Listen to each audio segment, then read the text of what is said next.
Kompanija Sava osiguranje već godinama unazad tradicionalno krajem marta meseca obeležava Dan Sava Re grupe, kada sva društva Sava Re grupe i svi pojedinci u grupama organizovano učestvuju u različitim aktivnostima kao što su humanitarne, ekološke i slične akcije u skladu sa zahtevima društveno odgovornog poslovanja.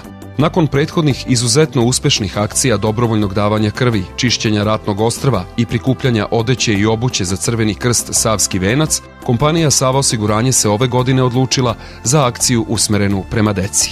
U vidu donacije deci različite starosne dobi u Centru za zaštitu odojčadi, dece i omladine u Zvečanskoj ulici u Beogradu, kompanija Sava osiguranje je 21. marta ovoj ustanovi poklonila pakete slatkiša firme Kondiva iz Vranja.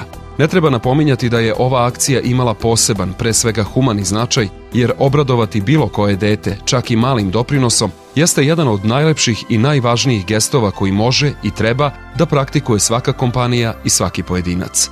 Rukovodilac centra u Zvečanskoj, Mila Vuković-Jovanović, ističe upravo taj segment ovakvih akcija, koje na najbolji način potvrđuju značaj društveno odgovornog poslovanja. Zadovoljstvo mi je da se u ime Centra za zaštitu odojčadi, dece i omladine, poznatog kao Zvečanska, zahvalim Sava osiguranju Beograd na današnjoj donaciji za našu decu, koje će se sigurno obradovati slatkišima koje su danas od Sava osiguranja dobili.